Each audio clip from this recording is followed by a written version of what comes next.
Back to CBS Sports HQ. Time to do some college quarterback power rankings. Taking a look at our quarterback, Danny Kanell's top 10. And you'll notice no Arch Manning in this top 10. The number one, Garrett Nussmeier, followed by Carson Beck. And not only is Arch Manning not mentioned by our Danny Kanell, our CBS Sports team doesn't even have Arch mentioned in the top 50 in their latest rankings over on CBSSports.com. Number one might surprise you. We'll get to it in a moment.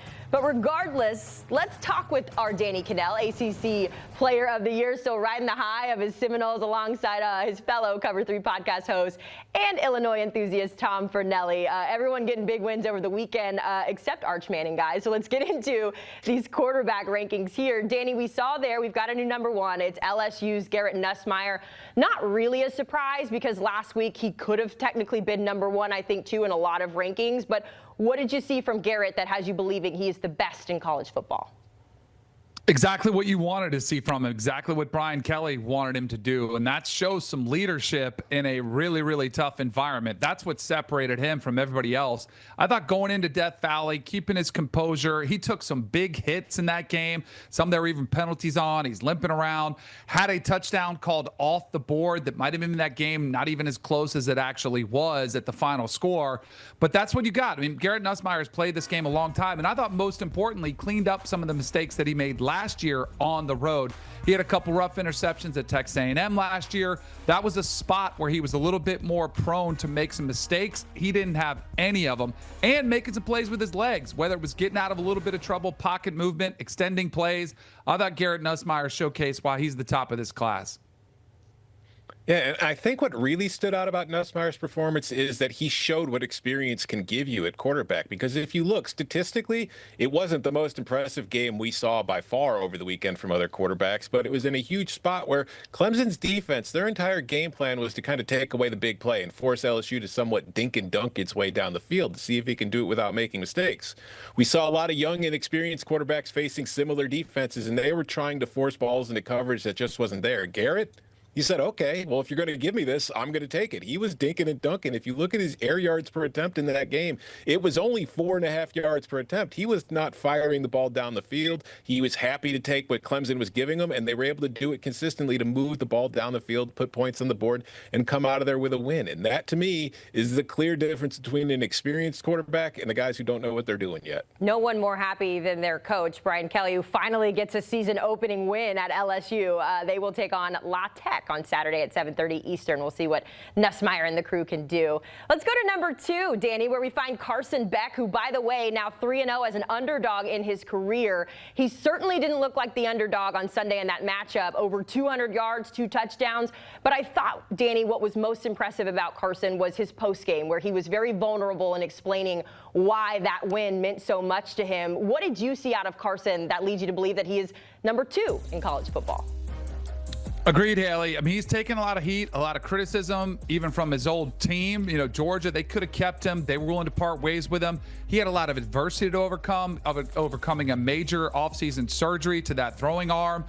But I thought what impressed me most was just poise, composure, presence. I thought he looked maybe more comfortable than anybody in the country operating from within the pocket. Now, a lot of that credit goes to the offensive line because it was pretty clean all night long. But for him to already go in there with Shannon Dawkins' system and look that comfortable, getting through progressions, waiting on guys to get open, I thought that spoke volumes. And we talked about experience with Garrett Nussmeier. Carson Beck, somebody who's played a lot of football too. 2 years at Georgia. Again, long offseason. Last year, it didn't work out great. He eliminated those interceptions, although the play that C.J. Daniels made might have been not an ill-advised throw. It's one of those throws you're like, oh, no, don't throw that. And then he makes this incredible catch. You're like, well done. Way to go. But overall, I thought he impressed me the most. This was my biggest riser of the entire top 10 here. For him to go all the way up to number two, I think it's one that put the college football world on notice. If they get that type of play, Miami can absolutely win the ACC and make the college football playoff. Yeah, you know, C.J. Daniels just won one-handed spectacular catch a game, and the Canes are going to be feeling pretty good going forward. Obviously, though, not the only wide receiver with a spectacular catch. You also had Florida with a receiver as well. Vernell Brown III with another dazzling catch there. You have DJ Lagway, Danny, coming in at number 5. Tom, though, I'm wondering, is that a little too high, especially when we think about how little he was available in the preseason?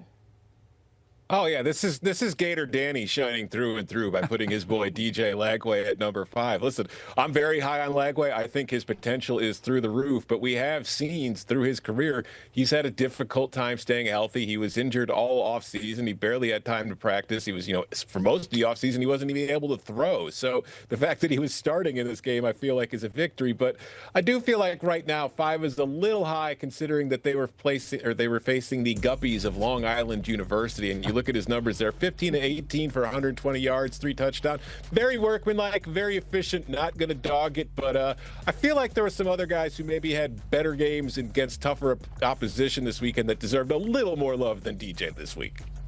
Don't discount those Sharks. I give him like extra credit for staying healthy and not having to leave the game. He is a big game hunter. He loves hitting for that deep football. Watch out. They have an interesting test this week versus USF back at home at the Swamp. But I think DJ Lagway is somebody. This one based more on the big picture of what he could bring this season. I loved seeing the 2 team photo comparisons where you had Long Island, there was like 12 players, and then all of Florida's in the stand. It was very lopsided.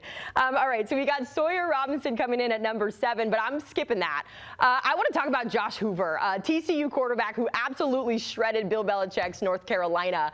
He was so impressive, guys, that our team over at CBSSports.com has him listed as the number 1 quarterback out of all 136 teams. It is Josh Hoover. I mean, Danny, he had a spectacular season last year, over 3,000 passing yards, but number 1? Yeah, I'm a little bit. I love Josh Hoover. I think he was. I mean, the Big 12 is just littered with quarterback after quarterback after quarterback, all of them who can play. I would say consider the competition. Now, I was just giving DJ Lagway credit for going against LIU, and Josh Hoover looked awesome against North Carolina. But I do wonder if he can sustain that level of play. He did last year. Sonny Dykes' system is very quarterback reliant. He looked really, really solid in that pocket. But I am curious to see what Bill Belichick and that UNC defense does to rebound from that, because he absolutely shredded him. I like that they have him in the top 10. He was one I had just barely on the outside looking in. I don't know if I would have gone away the 1, but he definitely deserves a ton of credit for the job he did.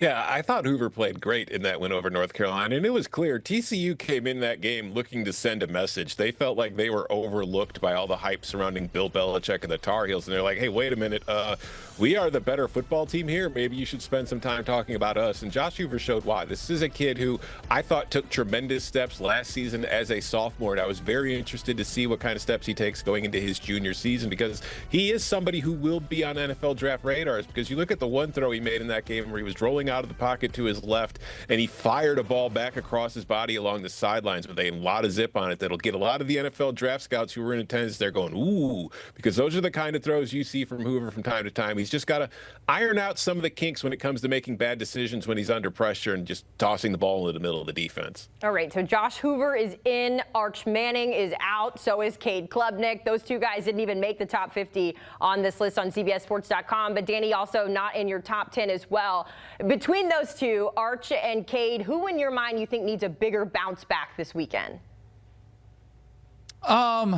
I'll put it this way, Haley. I was more disappointed in Cade Klubnik. I think he needs to take a big step forward compared to expectations. Arch Manning's expectations were off the chart. I didn't think he'd play that great in that game, and sure enough, he didn't. But I thought Cade Klubnik playing at home with all the experience that he's got, with these wide receiving crew, which is supposed to be incredible, an offensive line that's there, I thought he would rise to the occasion. Instead, he vanished, much like he has against some of the best competition the last couple years. Now, the question is, can he replicate what he's done and get better and better and better throughout the season? Statistically, I know he will, and I know where Tom's going to go with this. He's got to play bigger on the biggest stages for me to put him back in this top 10.